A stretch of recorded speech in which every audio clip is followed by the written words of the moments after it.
Hey, this is Antonio. Welcome back to my channel. Now, who's ready for some fighting words? In this video, I want to talk about Errol Spence and Terrence Crawford. So we keep hearing rumors that, a fight has been finalized, and then like a day later we hear it's not finalized. I do think that this is coming from the side of Terrence Crawford. And the reason why I think things are coming from Terrence Crawford is because I don't think that he's happy with what he's receiving or what he's getting in terms of contracts.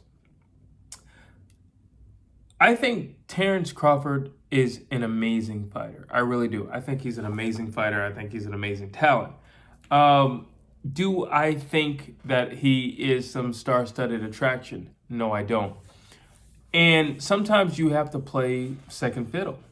Devin Haney and George Kambosos taught us over the weekend that sometimes you have to take a back seat. And you'll get your turn to drive the car. You'll get your turn to grab the wheel. But unfortunately, you might have to get in the back seat. You might have to get in the passenger seat. And, I just don't think he's that type of guy where he's just like, no, it's 50-50 or nothing. I think he's that type of guy. And granted, you should fight for what you believe in. And granted, you should definitely believe in your skills. And I think Terrence Crawford believing in his skills is a blessing and a curse at the same time, because I believe it could potentially keep him from fights. But at the same time, it helps him in fights, because by him believing in his skills, I think it could stop him in terms of negotiations with Errol Spence.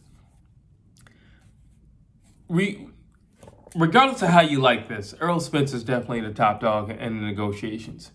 And it doesn't take somebody with 20/20 vision to realize that. And I hope that Terrence Crawford won't be so stubborn that he won't let an opportunity pass by. Because if you truly believe that you can beat the guy, well, then it's okay. Have your fight, get your belts, become undisputed, prove your point, shut up all the naysayers, and possibly have a rematch, if it's that type of fight. Now, if it's an all-out, blowout, shutout, then there's no reason for a rematch. But something tells me that this type of fight is going to warrant a rematch. Something tells me that, let's just say if Terrence Crawford would have put Errol Spence down, Errol Spence is not going to lay down. In which case, this just very well might be a type of fight that would warrant a rematch. And, I will say, as of now, I still have Terrence Crawford winning the fight. I really do. I think he hits harder. Well, actually, I think they hit the same in terms of punch power. But I think he's such a more sharp puncher and precise puncher that's going to be the deciding factor. Because the reality is, it's not as if he's going to outpunch Errol Spence. That's a reality. He's not going to outpunch him. But if he hits him in the right spots, because, while you got Errol throwing, 80, 90 punches around, okay. And, Bud's definitely going to he's definitely going to have to up his punch output. And that's the only reason why I see this could be a very difficult fight for Bud, because I've never really seen him in the trench like so. He always kind of knows how to figure things out. And this is going to be a little difficult. It's going to be a lot difficult to have a guy as big as Errol. I think he's going to be the biggest guy that Terrence Crawford's fought. Maybe Jeff Horn was a pretty big guy. But still, I think Errol Spence is going to be the biggest guy that he's ever fought. Terrence Crawford's not going to be the biggest guy that Errol Spence has ever fought. He's not. And I definitely think that plays a role and a factor in the fight. Now I'm starting to do breakdowns. But overall, I just think Terrence Crawford needs to humble himself and say, you know what?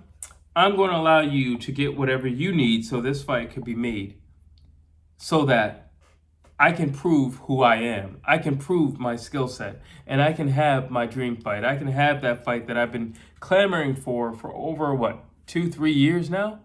I can have that fight, and all can be said and done, and then I can ride off into the sunset. Listen, if that's what he wants to do it. But you have to humble yourself and say, you know what, Earl, what do you want? You want to do it in Texas? Let's do it in Texas. What size ring do you want? We can do it in whatever size ring do you want. You want me to walk first? I'll walk first. Whatever you want, Earl, I will do it. Because I believe in my skills and I believe that I'm going to be victorious. And if we are to do a rematch, I'll get my way in the rematch. But somebody's going to have to play second fiddle.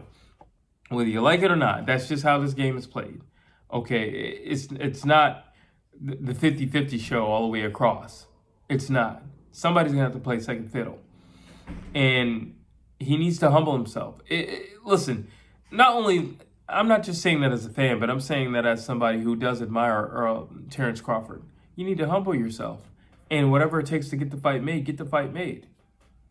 Just get the fight made. You may not make as much money as Earl's going to make, but I think you need to project into the future as opposed to staring at your present tense and to say, why is this like this right now? I think you need to project into the future. And I think that's the safest option and the safest bet for you. So those are my thoughts. I really want to see this fight happen. And I'm saying it now, I really do believe Terrence Crawford can win this fight. But if you're so consumed about this, I feel like you could be training right now and you're consumed about this. You know, don't be consumed about things that you're not going to be able to change. Because the reality is Errol Spence could fight almost, I'm not going to say anybody at this point, but he can fight Keith Thurman and get just as big a payday as he will fighting you. So don't let the opportunity pass you by. We all want to see this, and I'm speaking as a fan, and I believe that I am speaking on behalf of my Fighting Words family, you know, to my family, Fighting Words family, but also on behalf of us, if Terrence Crawford were to get hold of this, just make the fight happen. When all is said and done, and you are victorious, you can have it your way. But right now, you might have to have a little humble pie in order to get this fight made. Drop your comments down below. I want to hear what you have to say. Do you believe I'm right? Do you think that Terrence Crawford needs to pump his brakes and, you know, eat some humble pie and say, Earl, whatever you like? Or stick to his guns and say, no, 50-50, down the line, no matter what, that's it. And I'm willing to walk away from boxing if I cannot get this. What do you think? Drop your comments down below. I'd love to hear what you have to say.